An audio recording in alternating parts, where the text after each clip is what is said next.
Hello and welcome to Sisters Under SA. I know it has been a minute, but you know what? I'd like to take this moment and apologize. I am so sorry. Ndicela uxolo, ngikuba tshwarelo, ekasiamer. I'm sorry, Malesh guys. I'm really sorry that I had gone MIA for like a good forever. But yeah, I'm back.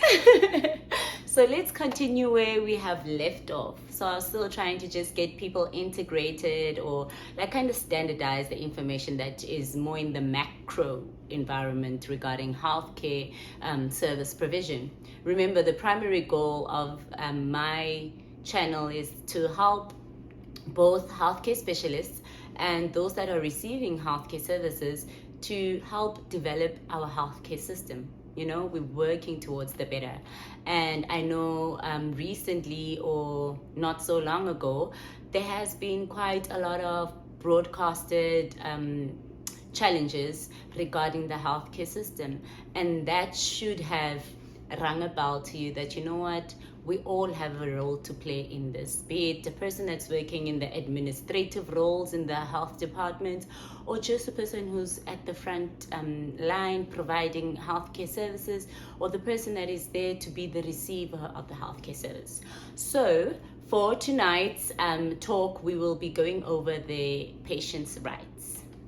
So in South Africa, patients have rights. There's 12 rights that we are entitled to as patients, but they all come with responsibilities as well, like any and every other right. I'm sure a lot of people would ask, who are you telling about rights? Because to be honest, in the life or the world that we live in today, a lot of us as even grown-ups fail or lack to take accountability over things, or I would say things we have rights to, you know. Yes, we are having rights to be free, but nobody's taking the full accountability of what their freedom can do to the next person, which could be a violation to the next person's right. That's what I tried to say. But yeah, so let's look at the Patient's Rights Charter. I'm going to be reading from my device because I'm still navigating and I'm just trying different ways that are going to help me improve how I'm going to communicate information to you without making like these long, lengthy videos, because I need to like cut, memorize, and cut, memorize. No, I am not going to do that. So, anyways, let's go and get this done. We're going to do the patient's rights. And number one on the list is that patients have a right to a healthy and safe environment. When we are speaking of a healthy and safe environment, we mean that when a person is accessing a healthcare facility, you don't want to be walking into the healthcare facility and the sewer system is now unfortunately not working, and you're being exposed maybe to medical waste, and maybe there isn't flaws or signs, warning signs that help you navigate around the construction that's happening on the facility, and there's no security guards. Anybody can just walk there and do as they please. Unfortunately, irrespective of security guards, there has been incidences where criminals access healthcare facilities and they're there and they violate other patients' rights because of their own weird goals that they have to reach in vandalizing or trying to harm the next person that is currently a patient within that institution. So patients have a right to a healthy and safe environment, but they also have the responsibility to take care and protect that environment. Taking care of the environment can start from basic things like throwing away litter inside a garbage can, you know, and protecting the environment can be reporting when there's any criminal activities during maybe closed hours, you know, as a community, and you have a clinic that is in your community and you see somebody breaking in there, taking electronic devices or stripping off fences for whatever reasons. You know, I don't know why some people are just created to be enemies of progress. but we have the role to play to report such incidences that have occurred, even if you weren't there when it was happening at that moment, and there's somebody selling to you hospital equipment that they had stolen. That's inappropriate. You need to report those kind of things. It's wrong. It's violation of the next person's or next patient's right, and we have the responsibility to take care and protect our healthcare facilities. There's usually protests, and people who know me know that I am for protests, but there's a way that you protest to communicate whatever you are grieving without causing vandalism. You don't need to burn down a clinic and break down a clinic, all in the name of what? You want to be heard. If you want to be heard, qualify yourself to be in a position to be heard. Get organized. Get into an organization that's going to take you directly to the person that needs to hear you. It's 2023.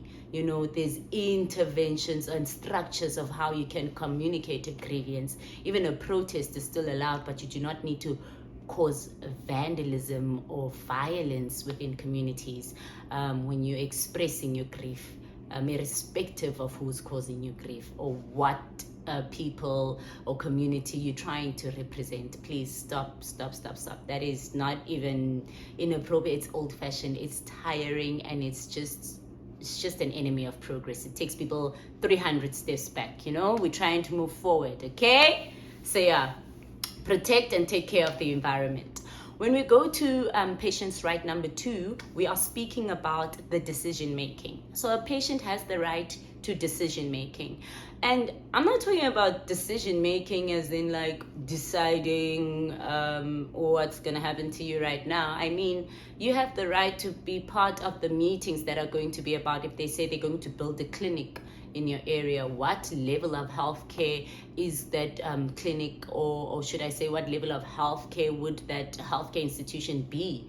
Don't worry about levels of the healthcare. We'll go through that with my other videos, inshallah. It will be sooner than the gap I've had with my previous videos. But yeah, we're talking about decision making, how and what times are best for clinics to run. You should be involved in this decision making. There's meetings that are held. I know this for a fact in community centers and other clinics. There are meetings that are held that involve the community, because you are the patients. You are the ones that need to contribute into the decision making of how things are going to go.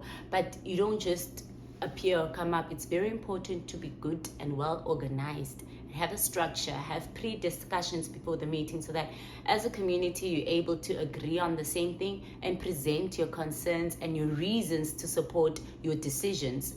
And yeah, also using the complaints box, part of being part of the decision-making processes when it comes to patients' rights.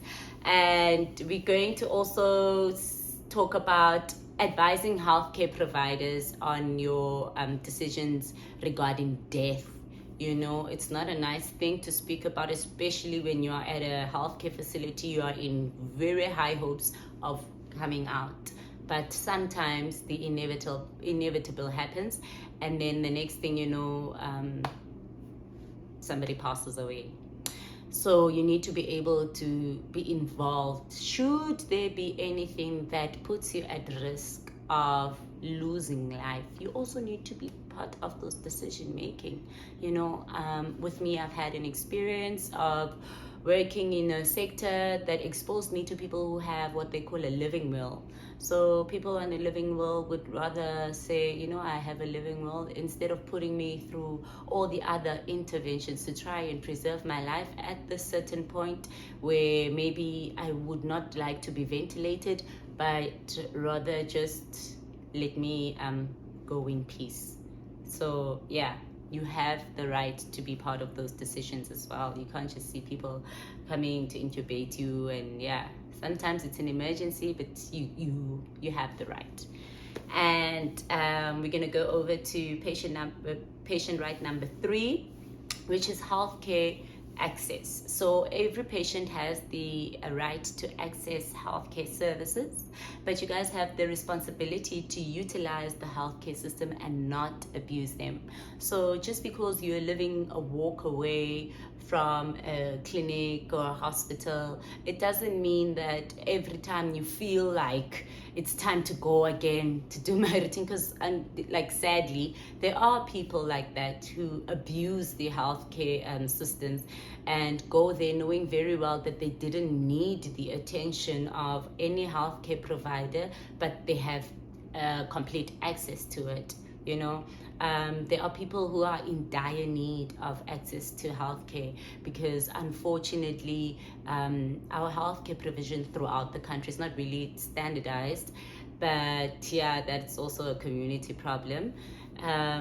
But others do get like mobile clinics that come to them, and they're able to get access to healthcare services, which is a great thing, and it is your right to access healthcare services. But for other people, unfortunately, they'd still have to travel into another city or travel over 100 kilometers just to be able to access healthcare services as well. If you are living in a community and there was a healthcare institution, for some reason it is no longer running, you need to be able to inquire about those things so that you know that your rights as a patient are not violated.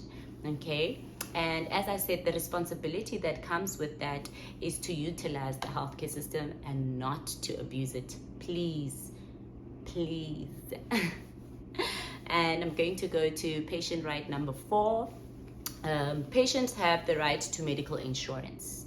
And with the right of having a medical insurance, you also have the responsibility to know your local healthcare services. Okay, so if you are going to access a medical insurance, you need to know which facilities does your medical, because if you didn't know, not all medical aids cover all types of hospitals or even independent practitioners as well.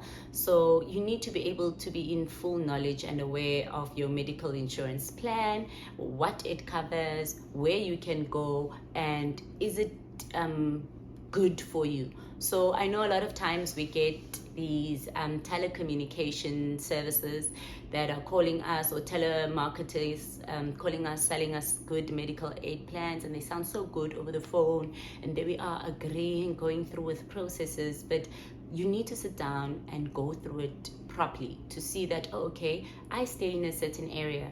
These are the types of the facilities I have in my area. These are the types of facilities my medical aid can allow me to access within my area. For me, I've had a very personal experience where somebody close to me was in need of very serious, urgent help, like serious help, medical attention. So when they accessed the healthcare facilities, it was a bit of a runaround due to the medical aid plan that they were on that didn't permit them to access the hospitals that are nearer to where they stayed. And that was quite unpleasant, because while this person is going through severe pains, you're like driving around the city so that you can meet a medical aid, a hospital that matches the medical aid plan. So you've got the very, very big responsibility to know what kind of medical aid plans that you are assigning yourself to, those that you have medical insurance. And I'm going to go to patient's right number 5. Patient's right number 5, every patient has a right to choice of service provider. This means that if you're going to choose a service provider, you have to have the responsibility of inquiring about costs involved and payment arrangements. You don't walk into a place like, you know what, I prefer to go to this establishment or this healthcare facility. They offer this, and this, only to find out that you can't afford it, or you can't make payment arrangements towards it. As I said, with me having exposure to like private sector, it was a little funny, but it's not. It's actually what people who are responsible over their lives do. I had a patient that actually came into the hospital with a whole file that actually listed what would be their benefits for what kind of procedure, what they can go towards if they had like gap covers and stuff like that. So it is your responsibility as the patient to inquire about costs, about payment arrangements as well when you're choosing your healthcare service provider. And for patient right number 6, we're going to be talking about a patient has the right to be treated by a named healthcare practitioner. So having a name is basically saying this person is legally identified by the institution or their own company if they are an independent practitioner, and is recognized and licensed to practice any healthcare provision services to a patient. You also have the responsibility to say, sorry, I didn't get your name, even if you can read it, because a lot of times, maybe in a busy setting, you arrive to a patient, you greet them, you tell them what you're going to do, and you know you are in close proximity that they could read. But it's also good to be able to make sure as the healthcare provider that you've introduced yourself to the patient, that the patient knows who is handling them, you know. So you have to have your badge or name tag nice and clear, name visible, and you need to also introduce it. Ideally, you get to your patient and you say, hi, my name is Sister Zandi, and we're going to be doing XYZ today. So that's the ideal picture. So if you find yourself you're in an encounter and the person that you're working with did not introduce themselves, you also have the responsibility to say, sorry, I didn't get your name, or sorry, Sister Nkalubuza, or you know, that is just direct translation to ask what is your name. So if we're going to go to patient's rights, number 8, every patient has the right to informed consent, guys. Informed consent. There is different types of consent, but a patient has a right to informed consent. This comes with the responsibility that the patient provides the healthcare provider with accurate information, okay? Because a lot of times, for a lot of reasons, people don't really disclose accurate information. For me, I also had another very triggering experience. I would say I was working in an ER, and this patient was brought through by the ambulance, and what they had presented as their complaint to the paramedics or the ambulance services was not the actual history. So now, how are you going to be giving informed consent based on false information? You know? So as the patient, you actually have the responsibility to provide the healthcare practitioner with accurate information about the history of your complaint. Okay, it was quite disappointing because you would think that somebody that is an independent, working class, more exposed to the Western world wouldn't be in a position of not sharing full history of their presenting complaints, you know. And once they were dropped off and you're explaining what's going to happen, then they want to have this conversation, private conversation with you. Sorry, can I speak to you? This is what happened. The handover that you just got from the paramedic is not really true. So this is actually the actual presenting complaint. Now this changes everything, because when you arrive in the ER, you need to be triaged, you know. So if you're going to be leaving your house and your triage is going to be incorrect and you're going to be there for longer hours than your body can take at the moment, all because you felt like you couldn't trust the paramedics, and there they come to the hospital giving an endorsement of what you had said were your presenting complaints, but they are inaccurate. And we have the role to uphold your right of giving you informed consent, but there we are giving you also inaccurate information regarding intervention and plans for diagnostics, and that's like you opening a channel for your own right to be violated. So please, as the patient, you have a responsibility to give full and sound information about your history and presenting complaint to your healthcare practitioner, be it the paramedic, be it the nurse, be it the doctor, please. And yes, the next patient right we're going to go through is the patient has the right to refusal of healthcare treatment.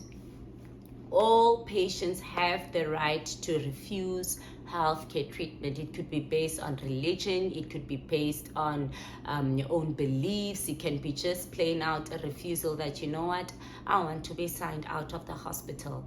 But you have the responsibility to take care of your own health when you are not under any healthcare facility. So there you are, you had a presenting complaint of maybe a tight chest, tight wheezing chest. You come into the ER, maybe you got a first line regimen just to stabilize the wheezing, but it might take longer for you to get diagnostics, let's say x-rays or any other investigations that need to go on. So you're sitting there for a long time and you think, you know what, I am tired, I want to go, let me sign that red ticket and refuse the healthcare treatment. You need to know that you are now, from that point on, responsible over your own health. Whatever happens to you once you have signed yourself out, on your way home or on your way to another facility, nobody is going to be accountable for that because you made the decision to refuse healthcare treatment. Okay, so please keep in mind that you have to take care of your own health the minute you refuse healthcare treatment. And it's not about being begged or being convinced otherwise, but we have a role as healthcare specialists, as healthcare practitioners as well, to give you full advice of what could happen should you have or should you sign a red card or refuse healthcare treatment. Okay, nobody's trying to buy you out of your decision or bargain with you. We're just making it clear the risks and consequences involved with you refusing further healthcare treatment, irrespective of the fact that we can't attend to you urgently, but you have the advantage of being in a healthcare facility. Should it be that your condition deteriorates or any changes occur, you have the healthcare specialist available to attend to you at that moment, versus going home or on your way home or taking yourself to a different facility. You are at high risk of anything happening, and you cannot blame the institution that you were in previously because you are the one who exercised your right of refusing healthcare treatment.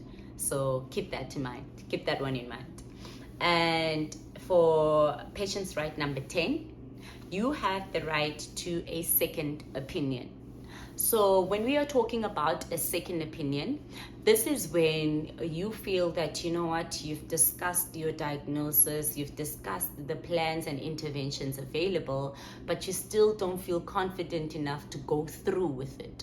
It doesn't have to always be a big procedure. It can be minor procedure as well, or diagnoses that need, primary health care or maybe secondary health care, but you feel that you want to rather go to a different healthcare practitioner or ask someone else within the same facility.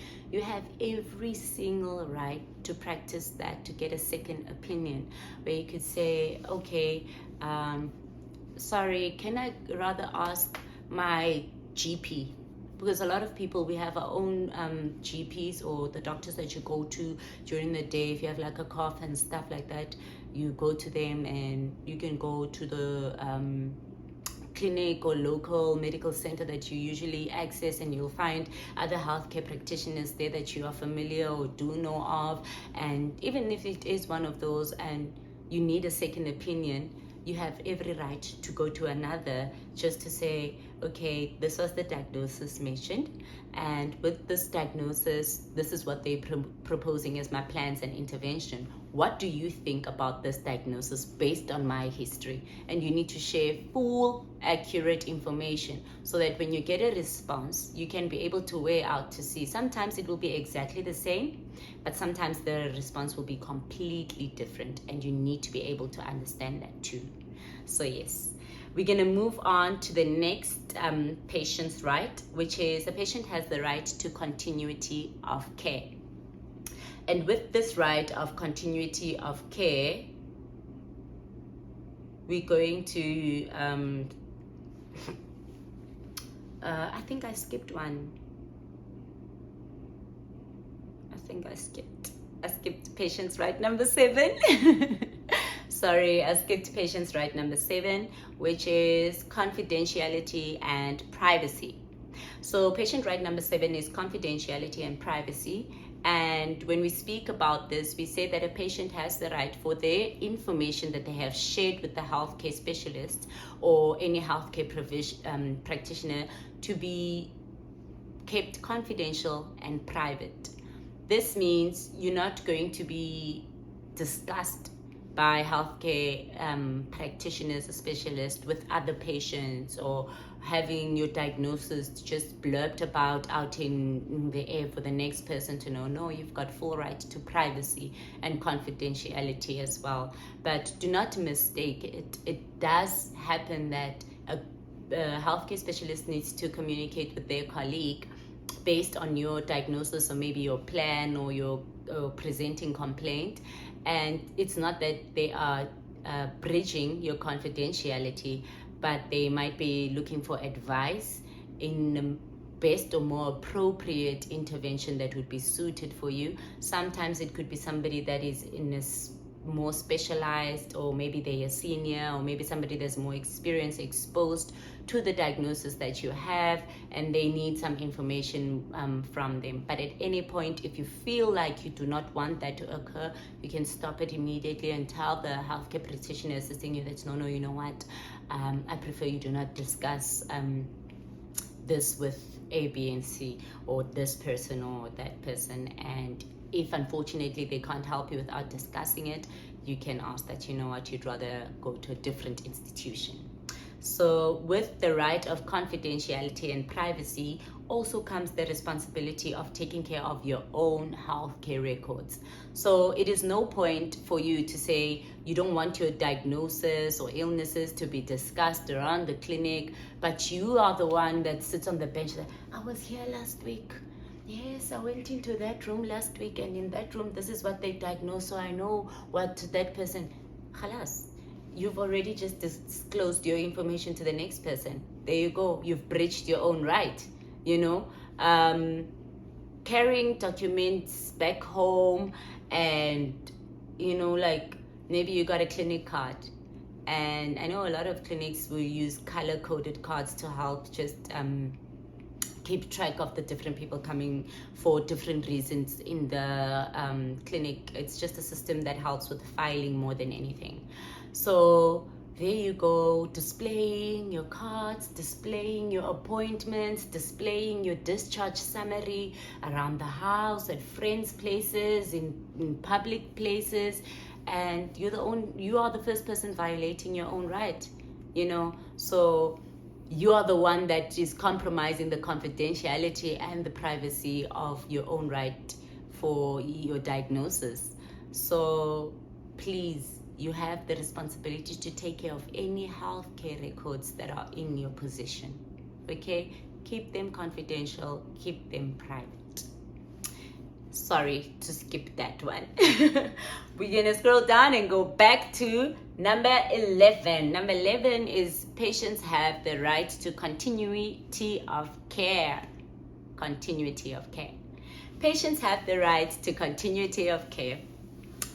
You have a right to continuity of care, but also the responsibility to comply with the prescribed treatment and rehabilitation interventions. So when we say you have the right to continuity of care, we are saying that you have the right to follow-ups. You have the right to referrals to secondary, tertiary institutions, or even back to primary institutions for continued care.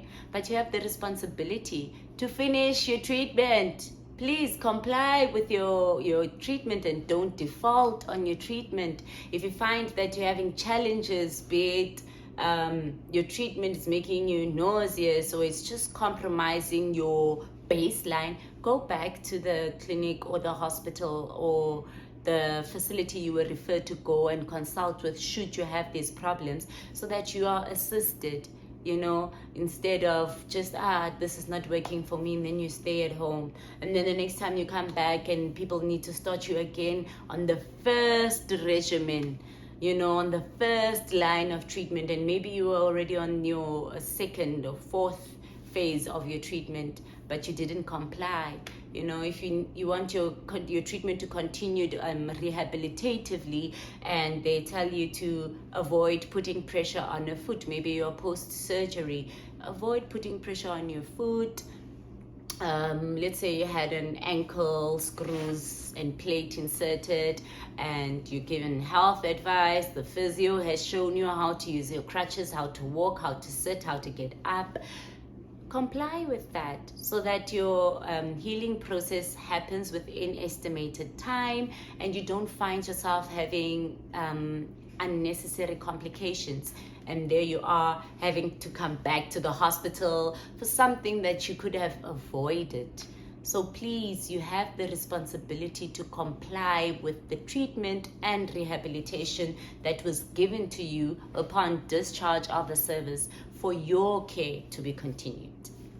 Okay, and now we go to the last right, which is complaints. Every patient has the right to complain. You have every single right to express your complaint, and I addressed this, I believe, in my last video about the Batupile principles. When you're expressing your complaints, you are not trying to make a working environment toxic, screaming top of your lungs, being dramatic or crying, being over emotional. Find out where is your complaints box. If your complaints box is not going to satisfy you, ask the person or the healthcare practitioner that you're consulting with it. You know what, I wasn't happy with this and this and this. Can you help me put my complaint through regarding this experience that I've received at this particular facility? And I believe those are the 12 patient rights, and I hope I haven't skipped anything. And thank you so much for listening, and thank you to the people that have been reaching out to me to check up on me to see if I was okay. I was swimming, my head was above the water. But here I am, and thank you to those who said that I have done well enough to help them understand things a bit better. I hope with this episode or channel or talk, I was able to cover more things that help you to integrate and work towards developing our healthcare system. And I hope to have another video coming out very soon. Take care. Love you.